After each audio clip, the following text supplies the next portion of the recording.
Good afternoon, everybody. It's Councillor Bill. We're doing another episode of Where is Bill? And we're going to have a pretty special place for us this afternoon. We're at the Whitney House. And I just want to talk a little bit about Cornelius Vanderbilt Whitney, the man that built this house and the mine.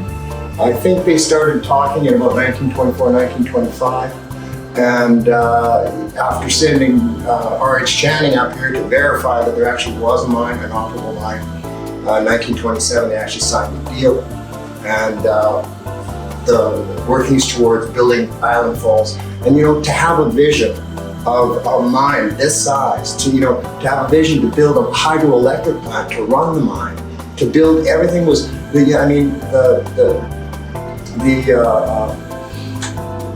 smelter, the big converters in the smelter, they were condemned in 1916 and they still shipped them here and rebuilt them and used them. And the logistics of actually taking the ore out of here the first few years by barge and by horse-drawn sleighs. I mean, to have that kind of vision, what a man he was, he must have, And then also a television producer.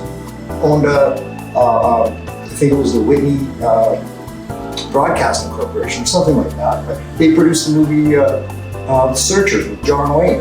At the same time, we were going to that movie in the 60s. John Wayne was getting paid by the same guy that was paying our mom and dad.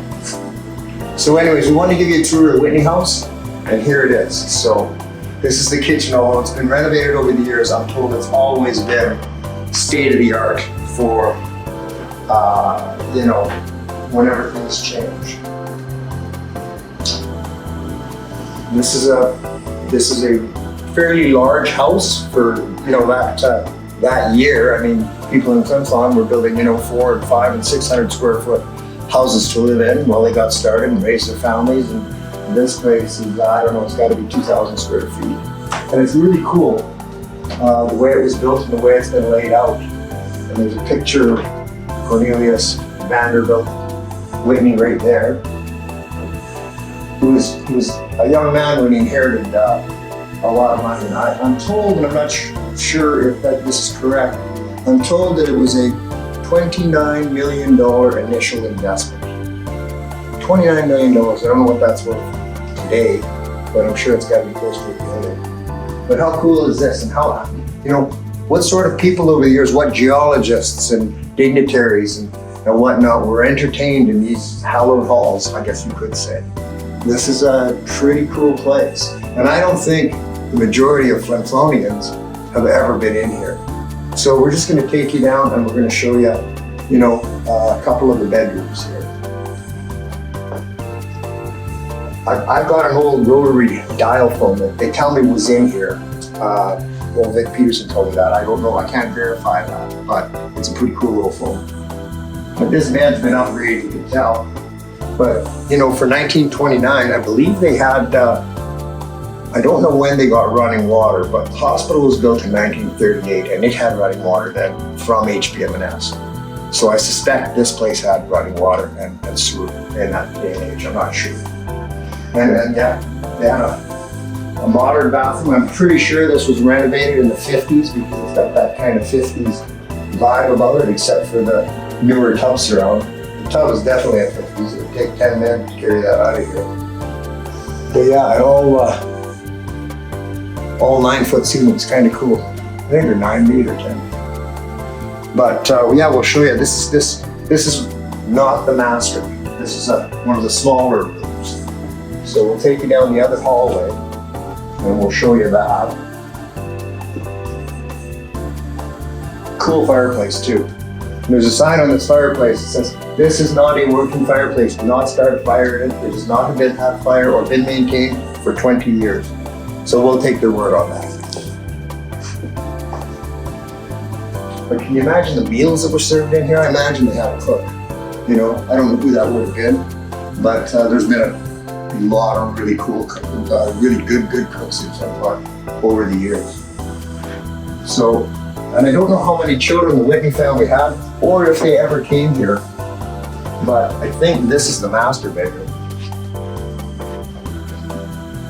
And it's kind of cool. And of course, every room has its own bathroom.